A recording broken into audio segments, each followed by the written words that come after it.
Hello everyone, আশা করি তোমরা সকলে খুব ভালো আছো। আমি এর আগে একটা ভিডিও শেয়ার করেছিলাম শীতকালে বাচ্চাদের কেয়ার নিয়ে।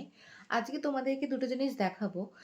যে জিনিস দুটোর কথা আমি উল্লেখ করেছিলাম, একটা হচ্ছে এই ন্যাসো ক্লিয়ার, এই স্যালাইন ড্রপটা, যেটা কিন্তু শীতকালে আমার বিছানায় সব সময় থাকে। মানে আমি যদি রাজ্যকে নিয়ে কোথাও বেরাই, আমি সেখানেও সবসময় এটা ক্যারি করি। এটা ভীষণ একটা ভালো জিনিস। যে কোনো স্যালাইন ড্রপ হতে পারে তোমাদের ডক্টরের রেকমেন্ডেশন অনুযায়ী, কিন্তু সেটা সবসময়তে ক্যারি করবে। কারণ কি, ইভেন ফিড করার আগেও নাকে এক ড্রপ করে কিন্তু দিয়ে দেবে। কারণ কি, শীতকালে ওদের নাকটা অনেক সময় আটকে যায় বা নাকে হালকা সর্দি থাকে, বা যে কোনো সময় শীতকাল ছাড়াও এটা আমি সারা বছর ইউজ করি। কারণ আমার বাচ্চার একটু যেহেতু অ্যালার্জির ধাঁচ রয়েছে, ও ঠান্ডা গরম লেগেই যায়। আর আরেকটা জিনিস, মানে ওর ঠান্ডা গরম বলাটা ভুল, ওর ইনফেকশন হয়ে যায়। তো সেখান থেকে হাঁচি সর্দি এগুলো হয়। আর এই জিনিসটা, এটা হচ্ছে নোজাল অ্যাসপিরেটর। তোমরা কম বেশি সকলেই জানো। এই জিনিসটা যখন রাজ্য একদম ছোট, মানে ওকে বাড়িতে আনা হয়েছিল, তারপর যখন যে ডক্টর ওকে ফার্স্ট দেখেছিল টেকনোতে, সেই ডক্টরকে আমি দেখাই এখনও, সেই ডক্টর আমাকে বলেছিল এটা যেন আমি কিনে রাখি ঘরে। তো সে ওনার কথা শুনে আমি এটা কিনেছিলাম, এটা অ্যামাজন থেকে আনিয়েছিলাম। এটা নিয়ে, মানে এটা আমার সেকেন্ড পারচেস, প্রথমটা একটু ভেঙে গেছিলো তাই জন্য।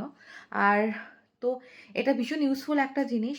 সারা বছর তোমরা কম বেশি সর্দি কাশি হলে, মানে সর্দি হলে ওরা তো বার করতে পারে না সবসময়।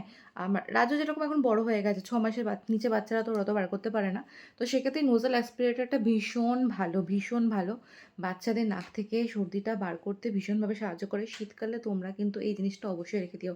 রাত বিরাতে কখনো দেখছো বাচ্চা ঘুমাতে পারছে না বা কিছু, আচ্ছা এটা একটা পদ্ধতিও আছে। সেটা হচ্ছে আগে নাকে ড্রপটা দিয়ে দেবে, কিছুক্ষণ ওয়েট করবে, তারপরে দেখবে নাকে একটু ঘর ঘর করে ওদের সর্দি সামনে চলে আসবে। হালকা করে এটা দেবে, এরকম দিয়ে টানবে। এখানে একটা ফিল্টার থাকে, ঠিক আছে? এটা আমার এখন মানে খুলে রাখা আছে তাই। তো ফিল্টার থাকে, ফিল্টারটা লাগিয়ে দিতে হয় যাতে তোমার এই সর্দিটা তোমার মুখে না চলে আসে। তো ভালো করে টানতে হবে, একটুখানি জোর লাগাতে হবে। তো সেটা করলে বাচ্চারা কিন্তু খুব ভালোভাবে ঘুমাতে পারে। রাত্রিবেলাতে তো জেনারেলি এই জিনিসগুলো বেড়ে যায়, তো ওদের ঘুমাতে খুব অসুবিধা হয়, কষ্ট হয়। আর একদম ছোটো বাচ্চাদের তো উঁচু বালিশেও শোয়ানো যাবে না।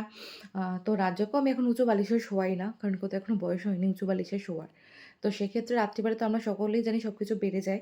তোমরা কিন্তু এই জিনিসগুলো অবশ্যই রাখবে। এটা কিন্তু ভীষণ তোমাদের হেল্প হবে, এটুকু বলতে পারি। আমার তো হেল্প হয়েছে, আশা করি তোমাদেরও হেল্প হবে। Nasal aspirator and saline drop. আর নোজাল অ্যাসপিরেটর ইউজ করার আগে একটুখানি স্যালাইন ড্রপ দুটো নাকে দিয়ে দেবে। আর প্রত্যেকবার ফিট করানোর আগে নাকে একটু বন্ধ থাকলে ওই কনজাংশনটা না কেটে যায়, তো সুবিধা হবে।